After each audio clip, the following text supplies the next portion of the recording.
Hi guys, MrRoflWaffles here. This is a list of tips so you never fail the Kowakujo Easter egg ever again, and you get a lot better at the map. It'll mean that the Pawprints become easy, the Fissure's always easy, you can get ultra rarity weapons, and you can get to the boss fight at an earlier round so you don't have to stress about doing it at high rounds. For tip number 1, there's a lot of people that aren't sure where the poison note is, and you can find it at the bottom of the Pack-a-Punch stairs just here. As a kind of mental checklist, when you get to the end of the Easter egg, you should always look to see if you have 5 notes on the wall, and if you don't, look on this bottom shelf here to pick up the poison note. Next, this is one of the best loadouts in the game for this boss. It's the Voyak, and you can find my build on screen. Another amazing build is the Nova line, but it has extremely high vertical recoil when it's pack-a-punched, so I really recommend using attachments that lower the vertical recoil, such as recoil springs. And once again, my loadout is obviously on screen. Now let's go through the Easter egg from sort of beginning to end and give you tips along the way as we go. So right at the start, when you're doing the pack-a-punch objectives, you've got to capture both banners. But the problem is banner completions kill all nearby zombies, and that's very likely to end your round if you're playing a solo game. But if you're playing with friends, you can have a friend hold a zombie in a different room so that when the banner finishes, it doesn't end the round. And a way to make this work for solo as well is if you're using the zombie sitter augment on Wisp Tea, if you complete the right side banner first, you can then buy Wisp Tea from the Flower Gardens area, and then use it to hold that final zombie somewhere away from the second banner, and that way you can get all the way through to Pack-a-Punch. Another thing that is a cheeky little tip you can use at the beginning of your games is you can climb up this wall here if you want to skip some doors in order to get to the Pack-a-Punch area. But that's not all. I've got a bunch of other points saving tips for you here. First of all, there's actually a bonus points power up in the kitchens just here. Second, there's a ton of random zombie spawns around the map that you can use to farm points as well. So keep an eye out for those just like you would in the other maps. And the biggest tip I think here is there's a double points power up in the big cherry blossom tree. If you stand in the corner here and look up at the tree like I'm doing, you'll be able to see it hiding in this crease. And if, hypothetically, you were to use that with a temporal gift and maybe even a profit sharing, you can get an unbelievable number of points early in your game, and it's going to make your entire setup so much easier. Now, if you're a massive gooner, there's another option for you to get a big points injection early here very easily, and that's when you have a double points drop from a zombie, go over to Melee Macchiato and activate your Tactical Diffusion Gobblegum. Then look into this corner of the lava just here and shoot the Nuke power up, and that will get you a free 4,000 points. Now, going back to our little parkour tip, I mentioned that you can skip those doors in the castle courtyard area and use it to get to Pack-a-Punch. But if you want to keep those doors shut further in your game, you kind of do have the option to do that, and you can then wall jump against the wall in order to get onto the roof much more consistently, and that will mean that you can keep those doors shut until you've got surplus points with nothing really good to spend them on. Now, assuming you've activated PAP at this point, you're probably getting towards your first assault wave. Obviously, for those waves, we can use the ghost traps to help, but the biggest cheese of all doesn't require anything but a weapon strong enough to kill hellhounds. Then, simply avoid killing hellhounds until they're directly in front of the statues we're defending, and then the fire they drop on the ground when they die will insta-kill any zombies that come near, and they'll make the defense much easier. However, you should actually never successfully complete your first assault wave. You do not want to do that, which sounds crazy, but hear me out. If you complete your first assault wave, you'll get a max ammo, which is great, that's nice, but at early rounds, you don't really need that all that much. And yes, there's also the downside that you have to recapture the ward banner after the zombies destroy it, and that takes a little bit of time, but there's a big trade-off here that I'll now explain. So during the Easter egg, there's a really annoying bit where you have to wait for a fissure to break open and ash to start falling in that area in order for you to fill up your pouch with volcanic ash. The problem is the fissure is RNG, and when one does pop up, there's a limited window before it disappears again, and it's just a bit annoying to deal with. However, if you fail an assault wave, it gives you a permanent fissure that spawns until you recapture the banner that you lost during the assault wave. And that means you can let yourself fail that wave, you can leave the fissure active, you can avoid recapturing that ward, and then you can wait until you've got your pouch via the cat wonder weapon shooting it down from the rafters, and then fill it up and then do the ward to get rid of the fissure. It's a really nice way to remove all the RNG there, and you can leave that fissure open for several rounds in a row, and it will be waiting for you when you need it. As a quick bonus tip, I've got a lot of great things to say about Wisp Tea for this Easter egg, but it's useful for more than just holding the final zombie. It actually has some incredible synergy. So if we use the Zombie Sitter Augment, plus we use the Mask of Benevolence Augments that heal you periodically, and that means that while the Wisp is holding that last zombie, no matter where you are in the map, if you take damage, the Wisp will heal you. So are you taking damage from the lava by accident? It's okay, the Wisp is healing you. Are you taking damage trying to get Ash in the Volcanic Ash step? Yep, the Wisp is healing you. Next, have you ever found yourself having issues with the Pawprints step? I've definitely seen this in my comments sections. There's a lot of people that say, Milo, you missed a Pawprints spawn in my guide. But actually, I didn't. It's just that people are doing the steps slightly wrong. Now, if you listen really closely to my guide, I say you're going to want to build the cat grenade first and pick that up because you'll then need it at the end of the step.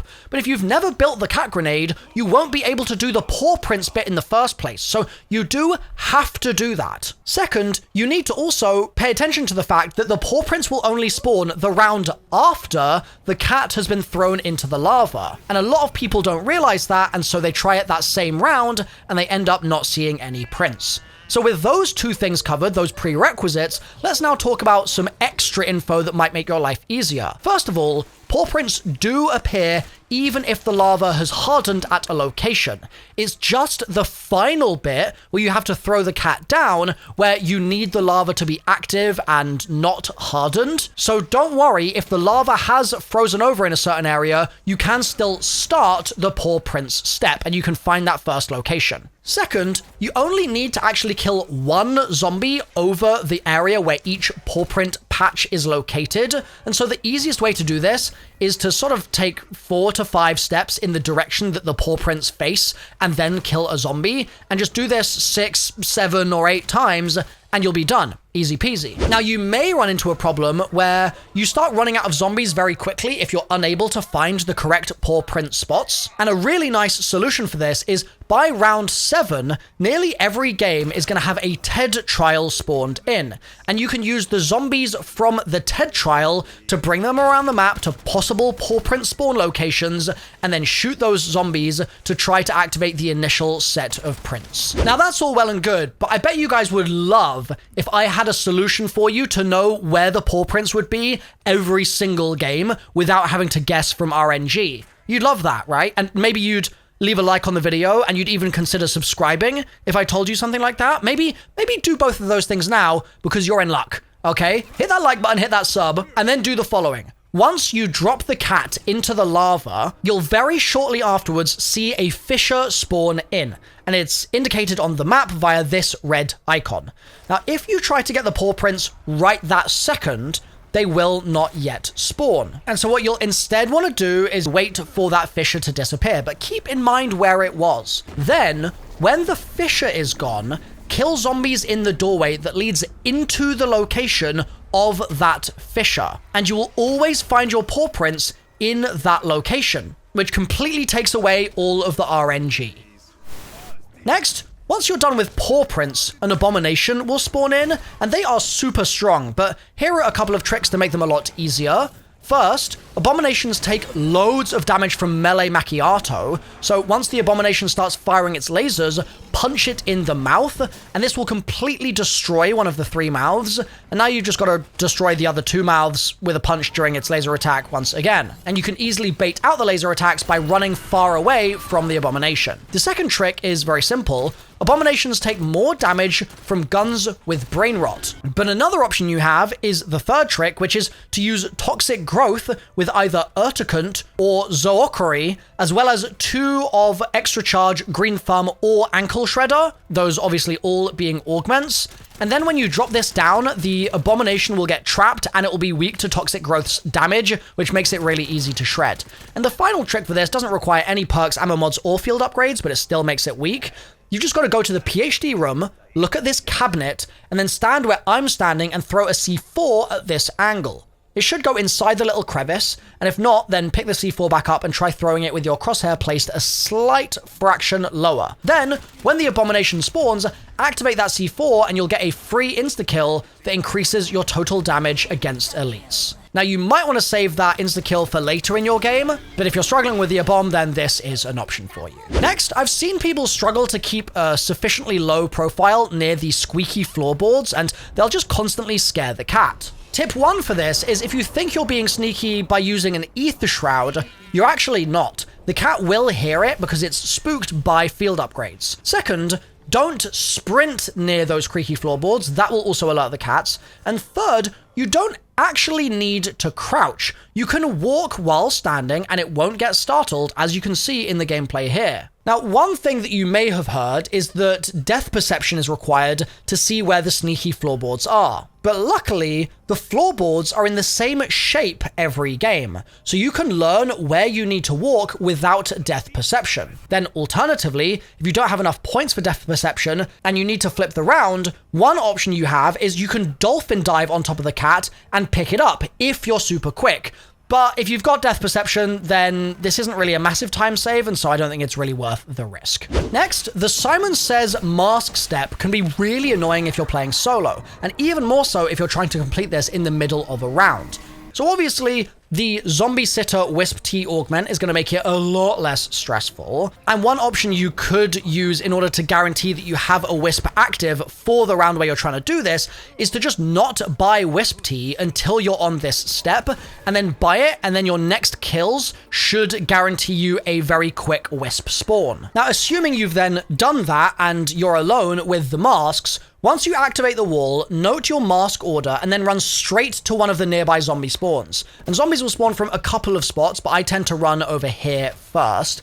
And this lets me shoot at the masked zombies before they are clustered together, which makes life a bit easier.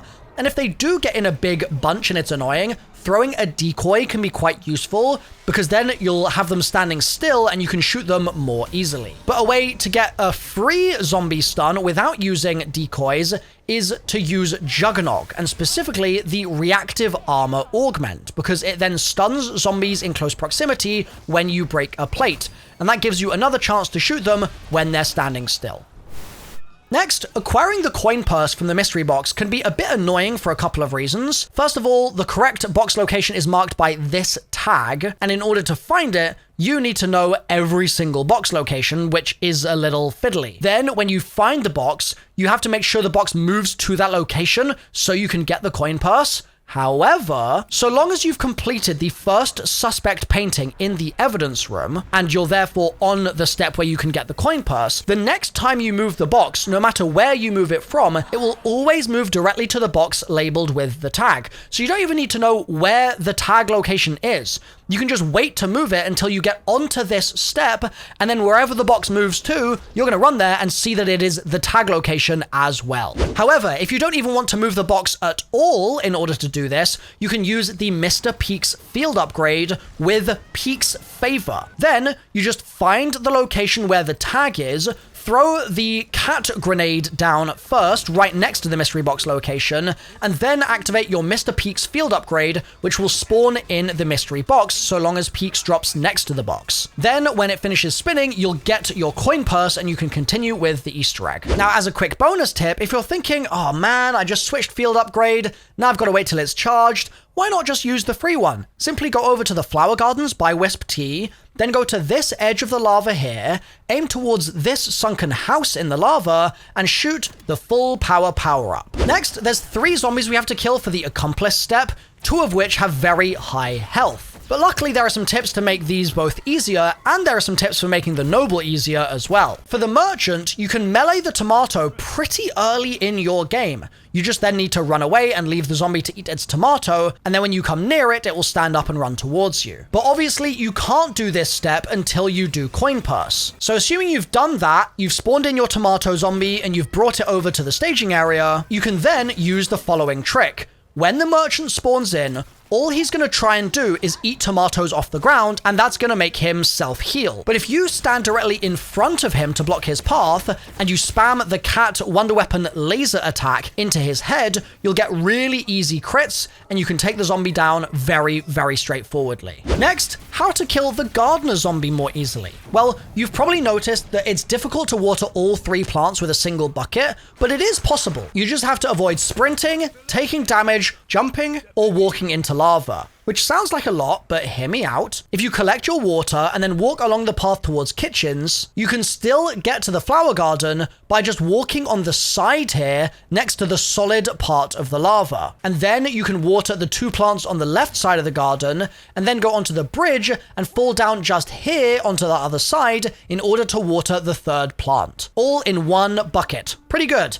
Then, the gardener obviously has a lot of health, and it's immune until you shoot the orange plants, as I'm sure you know from watching my no-nonsense guide. So once again, stand directly in front of the zombie's path and shoot it in the head for an easy kill. Next, how do we make the noble step easier? Well, for this, we need 3 decoys in total, which is a problem if you don't have the minor augment fully equipped on Mule Kick to carry an additional decoy. But luckily, you can complete this by only carrying 1 decoy. So come over to this window and look just here outside the map, and then shoot the max ammo power up, but don't pick it up just yet. Instead, just leave it there. Then throw your first decoy at the windows, or if you've got 2 at this point, then throw 2 decoys, and then quickly run over to the max ammo. This will then give you 2 more decoys, so you can run back, and you can throw those remaining decoys, and that will get the nobleman to spawn in. Now, if you aren't quick enough, it won't spawn, but you can eliminate running back and forth by just doing the C4 trick that we did before, and using it on the max. So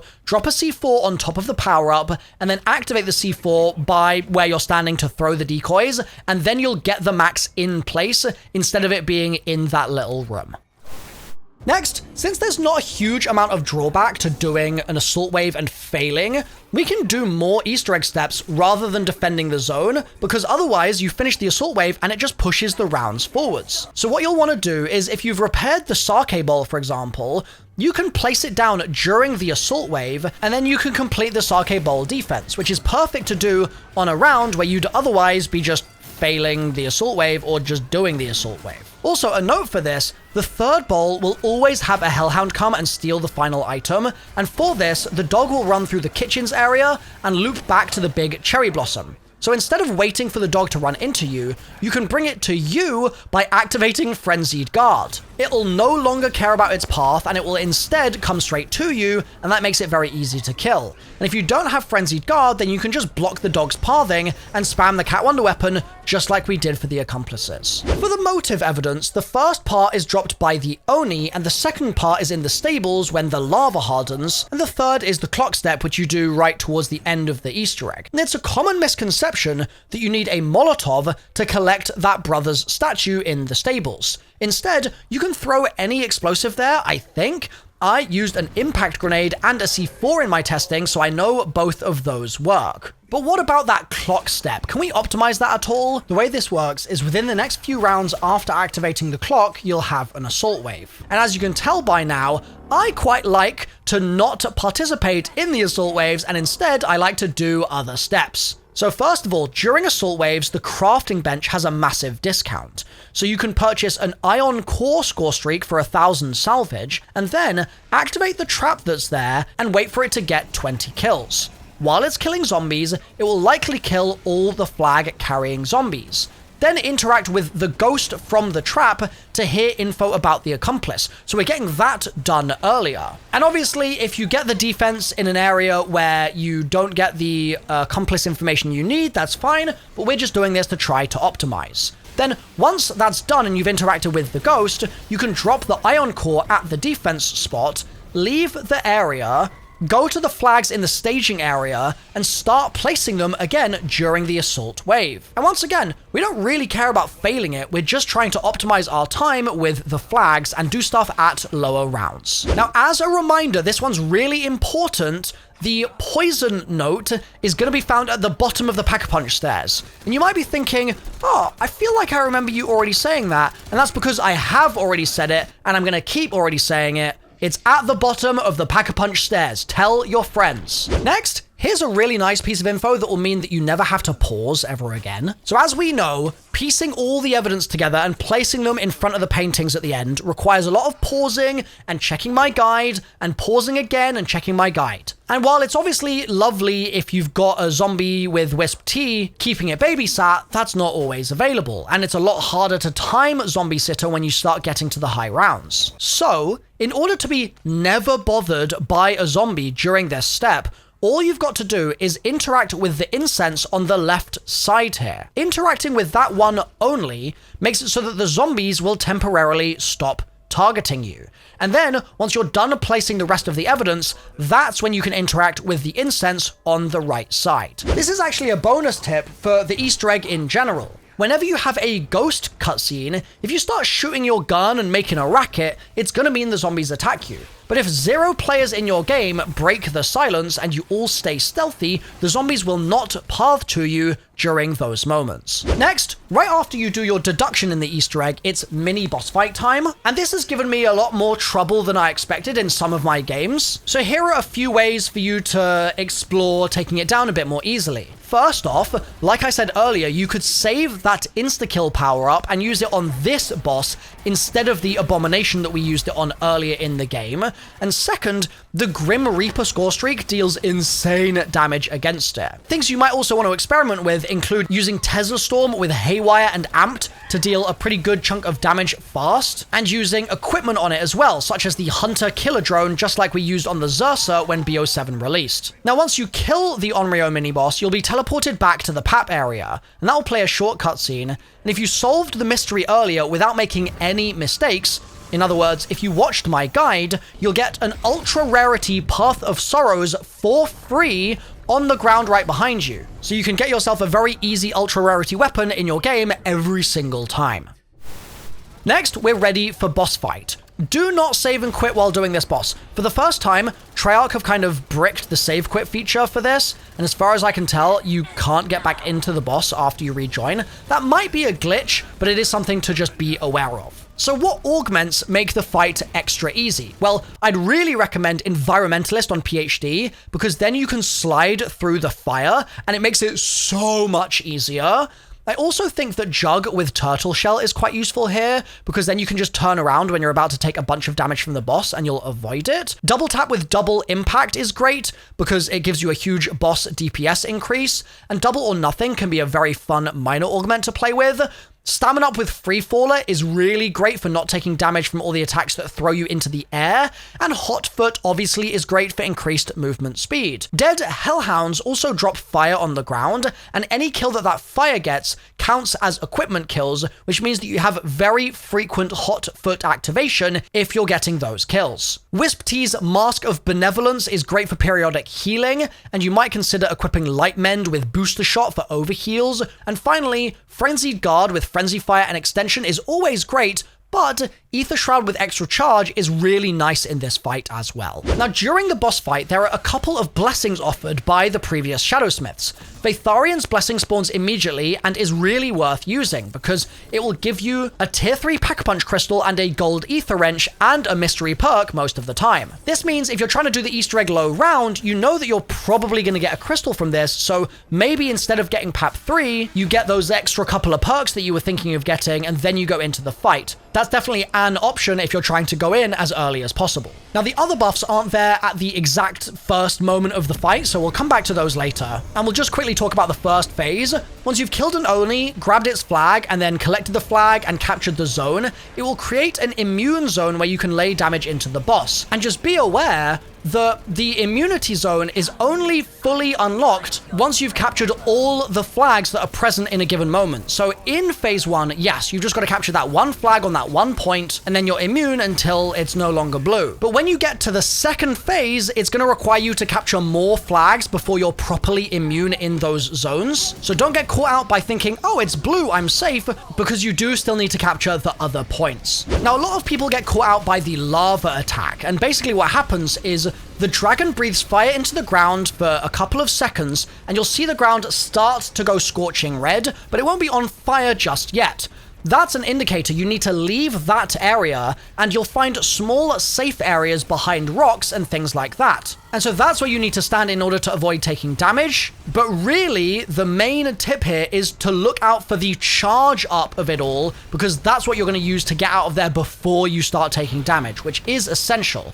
But if you're using the PhD Environmentalist augment, you can slide, obviously, and that will prevent you taking damage as well. Now, sometimes either before the first phase ends, or it's just after the second phase begins, a Dravakar blessing will spawn in. It's going to look like a Viking head, and I recommend you do not immediately pick that up, and instead you're going to save it for later in the fight. Soon after you see that Dravakar blessing, you'll see Caltheris' blessing, and that's the one that's kind of got horns. And this one's great for dealing damage because it's going to shoot fireballs with your gun. So pick this up as soon as it spawns, in my opinion, or at least around the time where you're about to get an immune zone unlocked, and then just melt the boss, and you'll see how much damage it does. It is crazy. Now, something I heard you could do, and I haven't actually tested this myself, is if you're a massive gooner, you could activate Temporal Gift and then Killjoy to get a 1 minute long insta-kill, and then obviously if you're standing inside the immune zone, it will help you melt the boss with insane damage. And that damage will be further increased with Frenzied Guard active, so you don't have to reload. Pretty crazy. And that'll mean that you get to the third phase of the fight very fast, and in this phase, you have to capture 3 points before you get an immune zone. But that's where Dravakar's blessing comes in. If you use that here, it will automatically capture all 3 flags for you immediately, instantaneously, so you can go straight to DPS and you can keep pouring damage into the boss super easily. So that was a ton of tips for this Easter egg. I really hope it's been useful, is how to optimize the order of your steps so you can do this on a crazy low round. And so what I've done is I've actually made a new version of the Easter egg guide which walks you through the optimized order of events so you can do the Easter egg super early, and that's linked on screen right now. So click through to that and I will see you there.